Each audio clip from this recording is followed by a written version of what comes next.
नमस्कार दोस्तों। आज हम बात करेंगे जीनेटिक एलोपेशिया यानी इसको एंड्रोजेनेटिक एलोपेशिया भी बोला जाता है और इसको हिंदी में बोला जाता है आनुवांशिक बाल की बीमारी। दोस्तों यह मेल फीमेल दोनों को हो सकता है और इसमें जो बाल का जो कंडीशन होता है वह एम शेप का हो जाता है। एम शेप का बाल हो जाता है और ज़्यादा करके जो टॉप ऑफ हेड जो एरिया है वहाँ के बाल ज़्यादा गिरते हैं। इसमें कंप्लीट बाल्डनेस हो जाता है या पार्शियली भी हो सकता है। जैसे आप देखते होंगे कि यहाँ पे ये जो एरिया है ये कंप्लीट बाल्डनेस हो गया है, कंप्लीट यहाँ का बाल उड़ गया है और कुछ लोगों का पार्शियली भी हुआ है। देखिए यहाँ पे एम शेप बनाया हुआ है, तो इसको बोला जाता है जीनेटिक एलोपेशिया। दोस्तों लेकिन जो लेडीज जो होती है, फीमेल जो होती है, उसको जो बीमारी होती है उसमें जो बाल उसका थिन हो जाता है या छोटा हो जाएगा या उसका बाल झड़ कर कम हो जाएगा, लेकिन पूर्ण रूप से जो है उसका बाल गिरता नहीं है। बहुत रेयर केसेज में फीमेल का बाल जो है पूर्ण रूप से गिरता है, लेकिन मैक्सिमम लेडीज का बाल जो है पूर्ण रूप से नहीं गिरता है।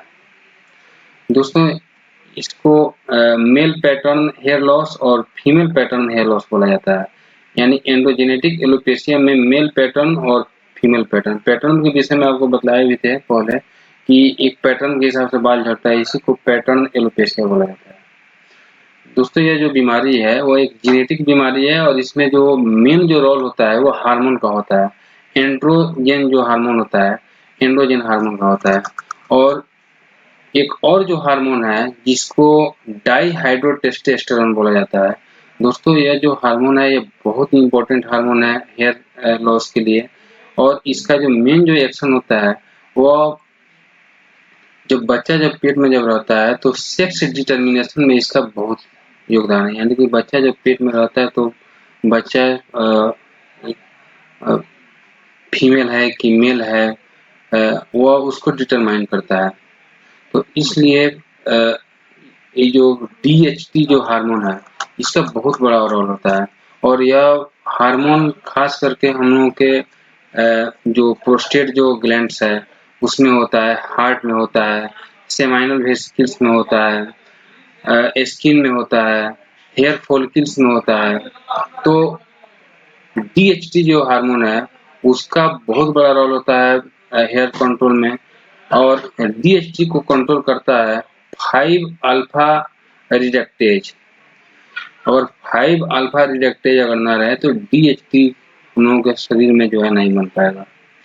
अगर किसी के शरीर में DHT की मात्रा अगर बढ़ जाए, डाईहाइड्रोटेस्टोस्टेरोन, तो उसके शरीर का बाल जो है गिरने लगता है। दोस्तों ये जो हार्मोन जो होता है यह हम लोगों के दाढ़ी, बाल या मूंछ या कान के जो बाल होते हैं, यानी कि जो मेल जो सेक्स कैरेक्टर है उसमें इसका बहुत बड़ा रोल होता है। और यह फादर और मदर यानी कि मैटरनल और पैटर्नल इसका बहुत बड़ा इफेक्ट होता है।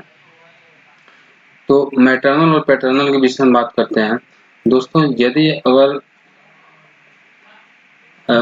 फादर में दादा दादी को और कोई बीमारी अगर है तो उसके संतान को होने की संभावना होती है, तो उसको बोला जाता है पैटर्नल जीनेटिक प्रॉब्लम।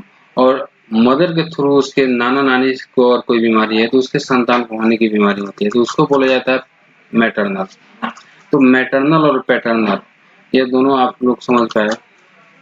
तो होम्योपैथी में जो उसका ट्रीटमेंट है उसके विषय में आपको बतलाते हैं कि होम्योपैथिक में उसका ट्रीटमेंट है बेसलाइनम। बेसलाइनम अगर किसी परिवार में स्किन संबंधी बीमारी हो जैसे कि रिंग वर्म या या सांस संबंधी बीमारी हो जैसे दम्मा की बीमारी हो और उसके चलते जो है उसके दादा दादी या उसके फादर का बाल का प्रॉब्लम आया हो और उसके बाद उसके संतान में यह बीमारी अगर आया हो तो उसके होम्योपैथी में मेडिसिन है बेसलाइनम, बहुत ही इफेक्टिव मेडिसिन है। दोस्तों उसी तरह आपको मेडोराइनम है। मेडोराइनम में क्या होता है कि जैसे कि अगर फादर मदर में किसी को गोनोरियल इन्फेक्शन हुआ हो, गोनोरियल इन्फेक्शन एक तरह के गोनोकोकस नाम के बैक्टीरिया के चलते होता है जो सेक्सुअल ट्रांसमिटेड डिजीज है, उसके चलते अगर बीमारी अगर हुई हो और उसी पीरियड में संतान की उत्पत्ति हुई हो, तो उसके थ्रू उसका जो हार्मोन है, वो हार्मोन उसका अफेक्टेड हो जाता है और उस संतान को के ऊपर उसका इफेक्ट पड़ने लगता है। तो वो अगर कंडीशन अगर है, यानी फादर या मदर में किसी को गोनोरियल इन्फेक्शन अगर है और उसके चलते उसके संतान को हेयर प्रॉब्लम अगर हुआ है, तो उसकी होम्योपैथी में मेडिसिन है मेडोराइनम।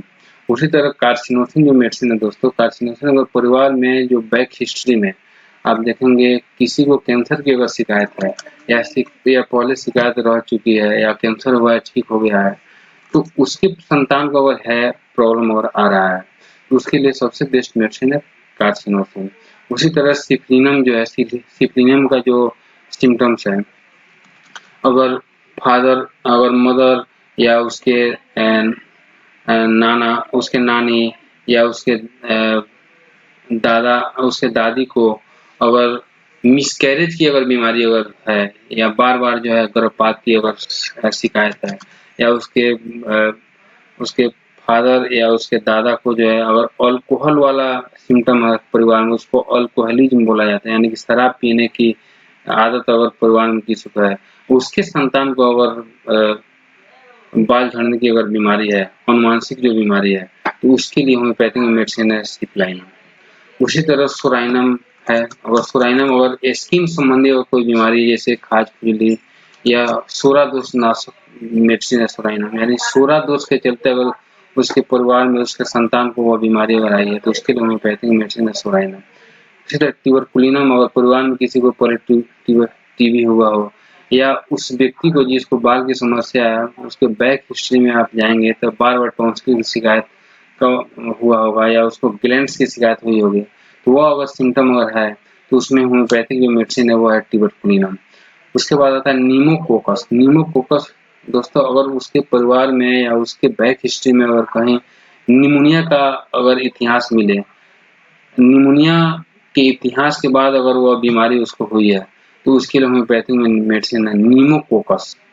उसी तरह थायराइडिनम अगर बैक हिस्ट्री में या उसके परिवार में उसके दादा-दादी या नाना-नानी में कहीं थायराइड की बीमारी है और उसी पीरियड में जो है उसके संतान की उत्पत्ति हुई है, तो हार्मोनल जो डिसबैलेंस जो हुआ है, डाइहाइड्रोटेस्टोस्टेरोन जो हार्मोन जो डिसबैलेंस हुआ है, उसके लिए होम्योपैथिक में जो मेडिसिन है वो है थायराइडिनम। तो दोस्तों जो हेरिडेटिक जो बीमारी है, जो जीनेटिक बाल की समस्या है, उसके लिए जो ट्रीटमेंट है उसको मियाज़मेटिक ट्रीटमेंट बोला जाता है। यानी कि मियाज़मेटिक ट्रीटमेंट्स के थ्रू ही हम लोग उस बीमारी को रोक सकते हैं और उसको बाल को हम लोग ग्रोथ करा सकते हैं। तो आपको इस वीडियो में जीनेटिक जो दोष था उसके विषय में बताया और उसका होम्योपैथिक जो मेडिसिन है, उसका पूरा सिम्पटम आपको समझाया। दोस्तों एक चीज़ याद रखिएगा कि जितने भी आपको मेडिसिन बतलाए हैं, इसमें मैक्सिमम मेडिसिन नो सोड है और सार्कोड है। तो कभी भी अपने से इस मेडिसिन को मत लीजिएगा। कोई जब तक जो आपके नज़दीक में जो होम्योपैथिक जो डॉक्टर होगा, डॉक्टर्स के परामर्श के हिसाब से ही मेडिसिन का यूज़ कीजिएगा। क्योंकि नो सोड जो मेडिसिन है या सार्कोड जो मेडिसिन है, वो बहुत उसका डीप एक्टिंग मेडिसिन होता है और बिना किसी होम्योपैथिक डॉक्टर के सलाह से इस दवा को नहीं लेना चाहिए। तो ये वीडियो आपको कैसा लगा आप हमको ज़रूर बताइएगा। धन्यवाद।